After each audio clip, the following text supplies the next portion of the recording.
Oke, Assalamualaikum warahmatullahi wabarakatuh. Mahasiswa-mahasiswi Universitas Terbuka dimanapun kalian berada. Oke, di sesi 6 kali ini kita akan membahas terkait mata kuliah hukum adat dengan materi hukum waris adat dan hukum tanah adat. Nah, hukum adat waris atau hukum waris adat adalah aturan-aturan hukum adat yang mengatur tentang bagaimana harta peninggalan atau harta warisan diteruskan atau dibagi dari para pewaris kepada waris dari generasi ke generasi berikutnya. Menurut Terhar, dikatakan bahwa hukum waris adat adalah aturan-aturan hukum yang mengatur tentang cara bagaimana dari masa ke masa proses penerusan ataupun peralihan harta kekayaan yang berwujud dan tidak berwujud dari generasi ke generasi. Artinya, harta waris itu adalah peninggalan, misalnya dari nenek moyang, kemudian anaknya misalnya dari ayah, ibu ke anaknya, atau anak ke cucunya nanti. Dengan demikian, hukum waris itu mengandung 3 unsur, yaitu adanya harta peninggalan atau harta warisan, adanya pewaris yang meninggalkan harta warisan, dan adanya ahli waris yang menerima harta peninggalan.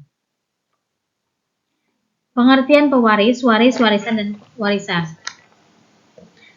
Pewaris adalah orang yang memiliki harta kekayaan yang akan diteruskannya dan akan dibagi-bagikannya kepada waris setelah dia wafat. Kemudian pengertian warisan, warisan adalah orang yang mendapatkan harta warisan. Waris adalah orang yang mendapatkan harta warisan, sedangkan ahli waris adalah orang yang berhak mendapatkan harta warisan tersebut atau harta peninggalan. Pengertian warisan, nah warisan adalah harta yang ditinggalkan oleh pewaris. Nah, contohnya si Ahmad mempunyai anak misalnya Hambali. Nah, Ahmad ini kemudian meninggal dan meninggalkan harta, maka harta yang ditinggalkan oleh Ahmad tadi itu disebut warisan, sedangkan si Hambali anaknya adalah pewaris. Artinya orang yang berhak menerima peninggalan orang tuanya. Kalau pewarisan adalah proses penerusan harta peninggalan atau warisan dari pewaris kepada para warisnya.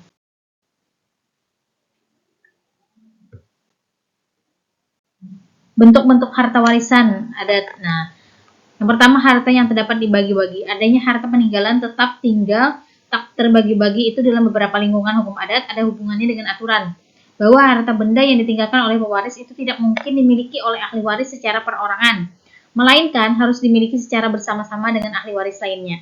Yang satu dengan yang lain merupakan satu kebulatan yang tak dapat dibagi-bagi.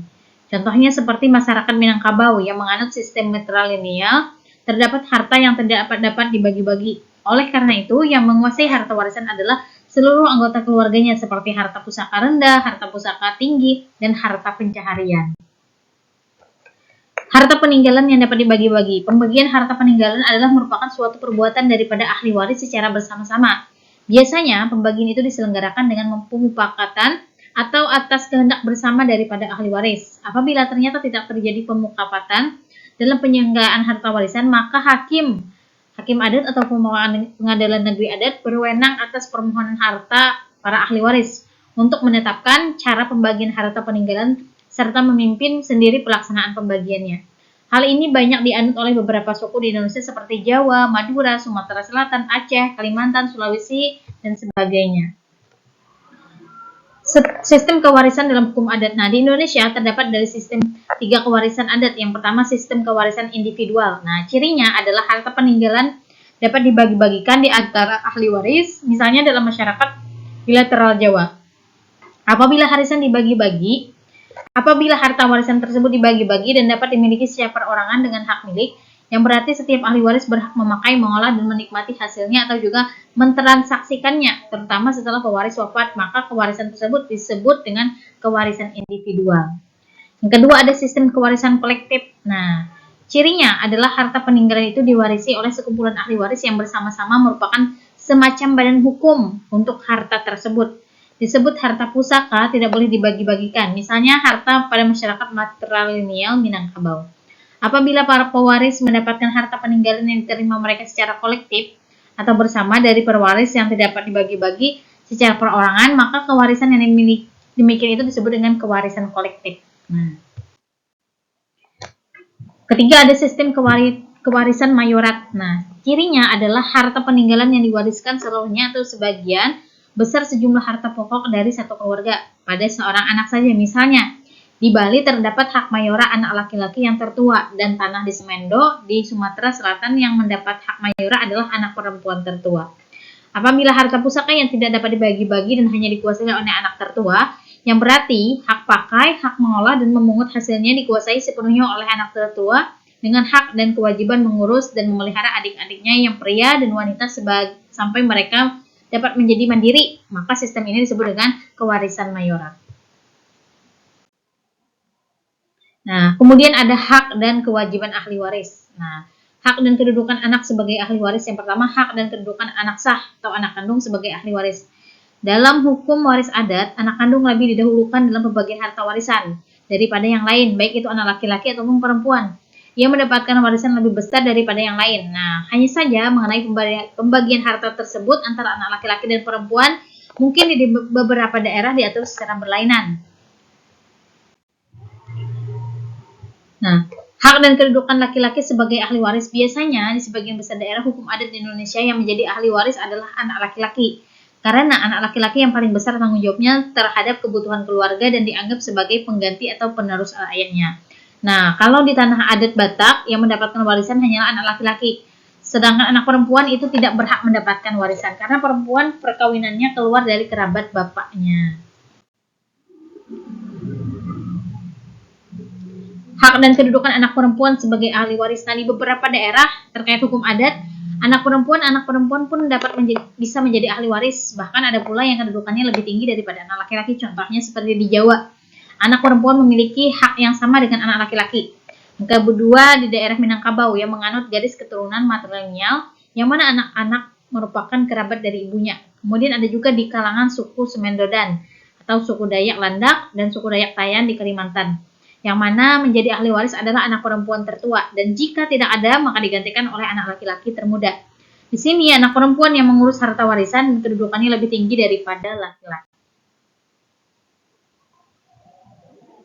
Hak dan kedudukan anak luar kawin sebagaimana ahli waris. Nah, anak yang lahir di luar perkawinan menurut hukum waris di Jawa hanyalah menjadi ahli waris ibunya saja, serta dalam harta peninggalan famili atau keluarga ibu saja, karena menurut hukum adat Jawa, anak luar kawin tidak mempunyai harta garis keturunan dari pihak bapak.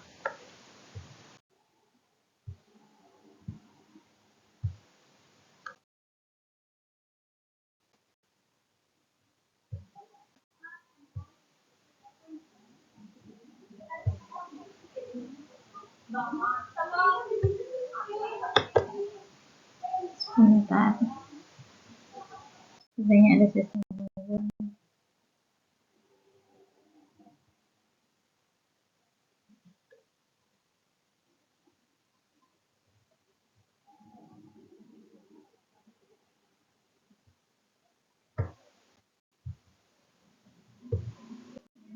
Nah, kemudian ada perkembangan hukum waris adat Indonesia. Pergeseran sistem kekerabatan, pengaruh hukum Islam, penerapan hukum perdata, dan pergeseran nilai-nilai tradisional. Jurisprudensi dalam penyelesaian sengketa waris. Nah, ini ada beberapa aturan putusan Mahkamah Agung terkait penyelesaian sengketa waris. Nanti mungkin teman-teman bisa dibaca. Ini juga ada putusan Mahkamah Agung mengenai kedudukan janda sebagai ahli waris. Kemudian kita akan membahas terkait materi kedua, yaitu hukum tanah adat. Nah, jadi dalam hukum adat juga dibahas mengenai tanah. Nah, pengertian hukum tanah adat memberikan pemahaman yang mendalam mengenai konsep hukum adat. Kedua, dasar hukum tanah adat, yaitu menganalisis dasar hukum yang mengatur hukum tanah adat. Yang ketiga, asas-asas hukum tanah adat, itu menjelaskan asas-asas yang menjadi dasar dari hukum tanah adat. Yang keempat, ada prinsip-prinsip tanah dalam hukum adat, yaitu menyoroti prinsip-prinsip keberlanjutan dari keadilan dalam pembagian hukum tanah adat. Nah, hukum tanah adat merujuk pada kaidah-kaidah hukum yang berkaitan dengan tanah dan berasal dari hukum adat. Nah, tanah adat merupakan milik masyarakat hukum adat yang telah dikuasai sejak dahulu dan memiliki peran vital dalam kehidupan masyarakat. Hukum tanah adat mengatur hak-hak tanah yang berlaku di setiap daerah dan umumnya masih sering digunakan dalam transaksi jual beli tanah di Indonesia. Hukum tanah adat juga memiliki kedudukan istimewa dalam Undang-Undang Pokok Agraria, karena sebagian besar masyarakat Indonesia menganut hukum adat. Sumber hukum tanah adat berasal dari norma-norma hukum adat yang dituangkan dalam peraturan. Jadi terkait tanah adat ini juga diatur dalam hukum-hukum pertanahan Indonesia, itu hukum agraria. Kemudian ada dasar-dasar hukum tanah adat. Oke, di Indonesia hukum tanah adat memiliki dasar yang kuat dan beberapa peraturan, antara lain Undang-Undang Dasar 1945 dan Undang-Undang Nomor 5 Tahun 1960 tentang Peraturan Dasar Pokok-pokok Agraria. Hukum adat menjadi sumber utama dalam merumuskan hukum tanah nasional, dan hak-hak terkait tanah adat dapat dipertahankan melalui prosedur hukum yang sesuai. Dalam konteks hukum tanah adat, terdapat aturan hukum yang mengatur hak dan kewajiban yang berkaitan erat dengan hak-hak yang berlaku di atas tanah adat. Penting untuk dicatat bahwa Undang-Undang Agraria secara tegas menyebutkan bahwa hukum adat memiliki status sebagai entitas yang terpisah. Dengan demikian, hukum adat menjadi dasar yang mendasari pembentukan hukum dalam Undang-Undang Agraria, mengembangkan peran sentralnya dalam konteks regulasi tanah di Indonesia. Nah, ini ada beberapa asas-asas hukum adat. Yang pertama ada asas regularitas, ada asas kebangsaan, asas hukum adat, asas fungsi sosial, asas non-diskriminasi, asas gotong royong, dan asas unifikasi. Prinsip-prinsip dalam hukum tanah adat. Hukum tanah adat berlandaskan pada prinsip hukum adat yang diakui dan dihargai oleh pemerintah. Beberapa prinsip yang terdapat dalam hukum tanah adat meliputi: pertama, pengakuan dan penghormatan. Yang kedua, perlindungan terhadap hak masyarakat hukum adat. Yang ketiga, hak penguasaan tanah. Yang keempat, prinsip pre dan prior informed consent. Yaitu prinsip-prinsip ini mencerminkan pengakuan, penghormatan, dan perlindungan terhadap hak-hak masyarakat hukum adat dalam menguasai dan menggunakan tanah sesuai adat mereka. Nah, ini teman-teman terkait hukum adat. Jadi ada juga pembahasan terkait hukum waris adat dan juga hukum tanah adat. Mungkin nanti teman-teman ada yang pengen bertanya, silahkan di kolom diskusi. Boleh juga teman-teman mencari di materi yang lain. Oke? Terima kasih, cukup dulu sampai di sini untuk PPT-nya. Assalamualaikum warahmatullahi wabarakatuh.